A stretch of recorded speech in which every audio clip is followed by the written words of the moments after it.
أعوذ بالله من الشيطان الرجيم بسم الله الرحمن الرحيم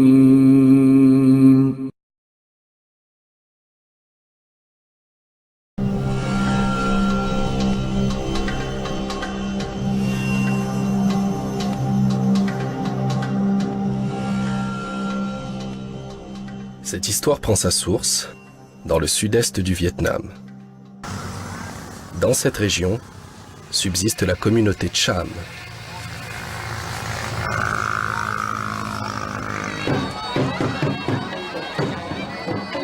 Les Cham descendent du Champa, un grand royaume annexé par le Vietnam au milieu du XIXe siècle.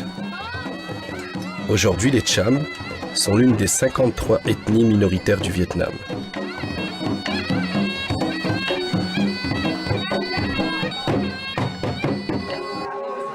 Dans cette région du Vietnam, la population Cham est en grande partie de religion brahmaniste, religion d'origine hindoue. Mais un tiers des villages Cham se disent musulmans. Ces quelques 30 000 musulmans pratiquent un islam insolite, débarrassé de ses contraintes rituelles. Ils se revendiquent néanmoins pleinement musulmans. Dans cet islam, ce sont les femmes en majorité qui vont à la mosquée. Elles ne portent pas le voile. Durant les nuits de Ramadan, le rite est accompli par les femmes.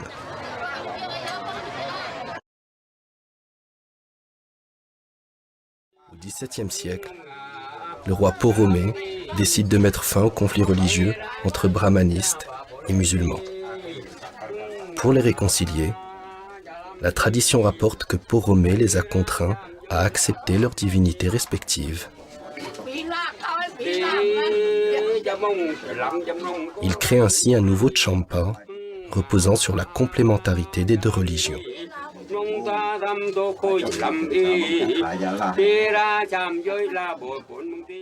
Qui a imposé cette règle étrange pour sceller la réconciliation entre les deux communautés. Brahmanistes et bannis ne peuvent vivre l'un sans l'autre. Les représentants des deux religions ont pour habitude de participer aux cérémonies de l'autre communauté. Les Cham bannis se rendent à la fête brahmaniste du Katé, en l'honneur du roi Po Klong Karai. Ces visites réciproques traduisent bien l'esprit de tolérance qui règne chez les Cham. C'est toutefois une nouvelle entorse au dogme islamique de l'unicité divine. Les Balamon viennent porter des offrandes comme ça pour Allah dans la mosquée. Voilà. Mais inversement, les bannis, ils viennent aussi dans les temples, le Balamo, dans tout ça, le Balamo. Ils se complètent, ce sont des compliments.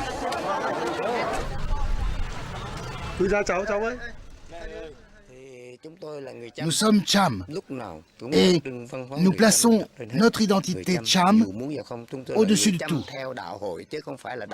Qu'on le veuille ou non, nous sommes et nous restons Cham.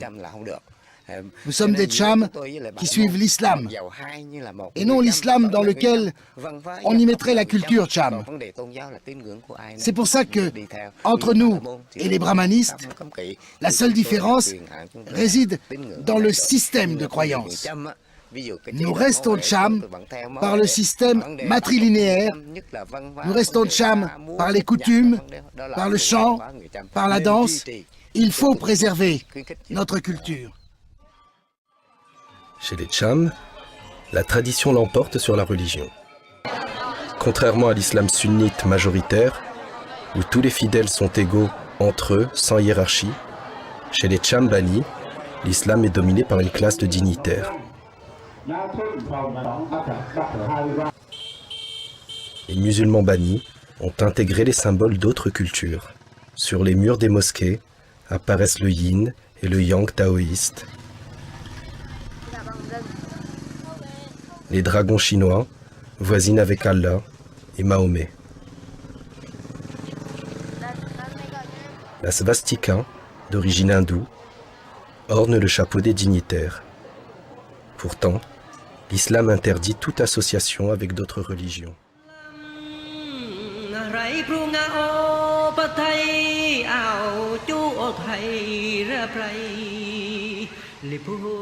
L'assimilation de ces symboles est liée à l'histoire du Champa, carrefour, depuis toujours, entre les civilisations indiennes, chinoises, cambodgiennes et vietnamiennes.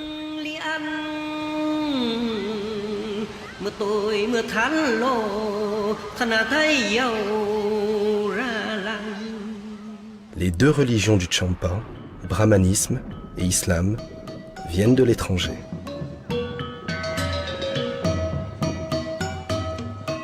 Alors que l'islam a commencé à se répandre au XVIe siècle, le brahmanisme, d'origine indienne, y est arrivé au VIIe siècle.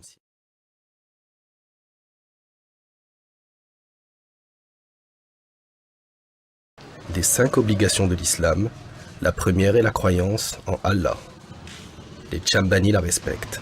La deuxième obligation du musulman, les 5 prières quotidiennes, n'est jamais suivie par les Chambani.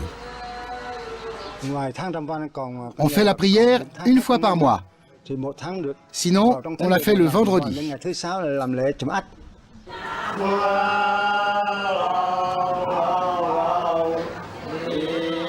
L'appel à la prière des Cham n'a rien de commun avec celui du muezzin classique.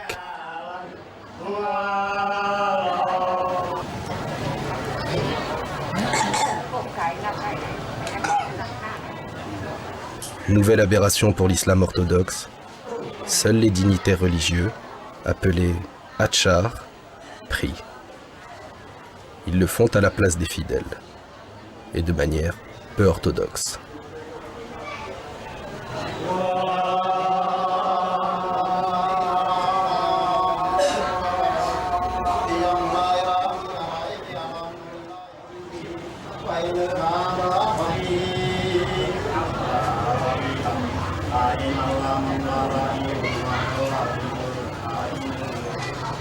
Le culte est très différent de la pratique musulmane. Les prosternations des femmes bannies, identiques au culte tibétain, n'ont rien d'islamique.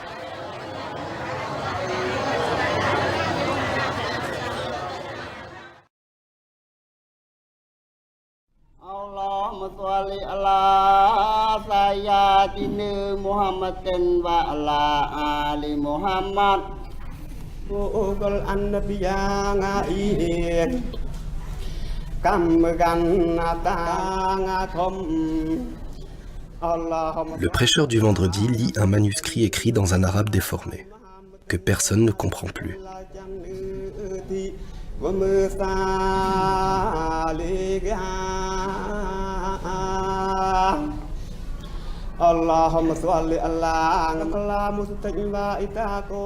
Ces rouleaux sacrés sont considérés par les Cham purs du Cambodge comme le dernier héritage du Champa.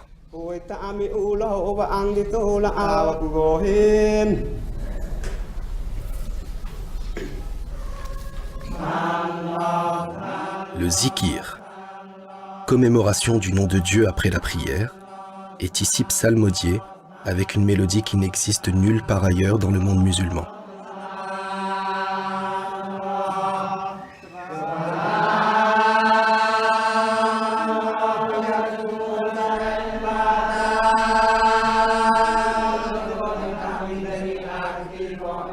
Pour les Cham purs, le zikir permet de s'élever spirituellement dans un but initiatique.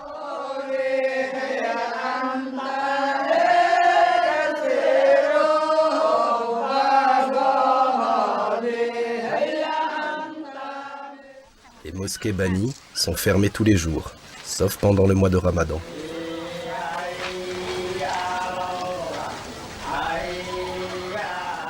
Elles sont également ouvertes 1 à 2 vendredis par mois, en fonction du calendrier lunaire.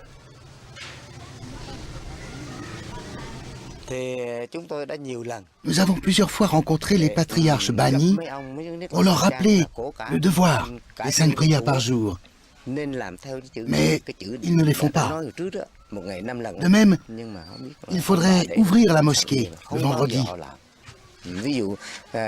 Car pour l'islam international, le vendredi, c'est le jour de la grande fête. Et eux ne l'ouvrent qu'une fois par mois. Seuls les dignitaires accomplissent le ramadan, troisième obligation de l'islam. Pendant tout le mois, les dignitaires s'enferment dans la mosquée pour jeûner, prier et dormir. Chacun possède sa théière, son crachoir, son nécessaire à chiquer. Seuls les dignitaires pratiquent le jeûne, afin de racheter les fautes commises par la communauté. Comme la prière, le jeûne est épargné aux fidèles.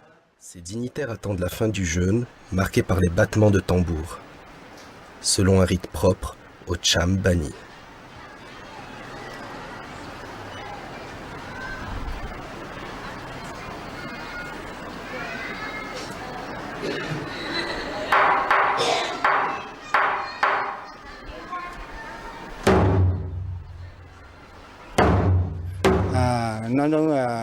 Pendant le ramadan, il faut se restreindre le jour et manger la nuit.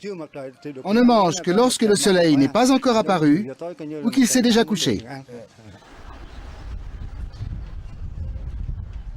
Cependant, les dignitaires s'autorisent une cigarette avant la fin du jeûne. Autre entorse au dogme, les dignitaires rompent le jeûne alors que le soleil n'est pas encore couché. Pour faire illusion, ils vont fermer les volets et manger dans le noir. Les témoins sont interdits. La quatrième obligation, la zakat, l'impôt aux pauvres, est respectée. Faute d'argent, personne n'accomplit le pèlerinage à la Mecque. Cinquième obligation de l'islam. Le jour de la fête des morts, les bannis vont au cimetière vénérer les ancêtres de leur lignée. Pourtant, les musulmans ne doivent se prosterner que devant Allah.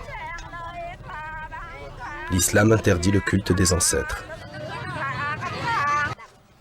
La circoncision telle qu'elle est pratiquée par les Cham surprendra certainement les musulmans orthodoxes. La circoncision, c'est une cérémonie durant laquelle on fait des incantations. On utilise un couteau ou un bambou effilé, mais on ne coupe pas. C'est juste symbolique. On fait semblant quoi. On fait comme ça, mais on fait semblant de couper quoi. Couper, mais pas couper comme chez les gens. On fait vraiment. Mais chez les bannis, on fait semblant de couper. Autre pratique mystique en marge de l'islam, les Cham purs vénèrent l'imam San, mort au XIXe siècle. Ils le considèrent comme le fondateur de leur communauté et l'ont élevé au rang de saint. Une fois par an, les Cham purs viennent se recueillir sur sa tombe. Les offrandes de billets sont censées apporter la baraka.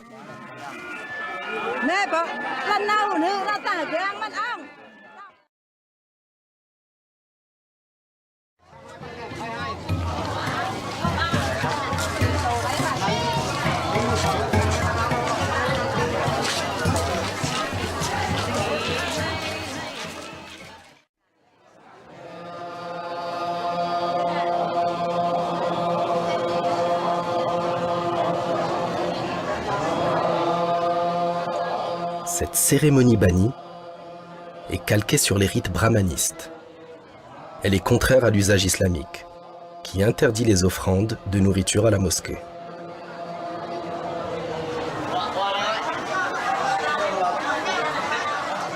Ces plateaux sont ensuite rendus aux femmes qui les remportent pour les consommer en famille.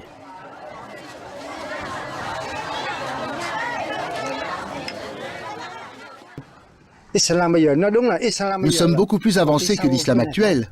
Nous avons plus de droits, nous sommes plus libres, mais c'est le même islam.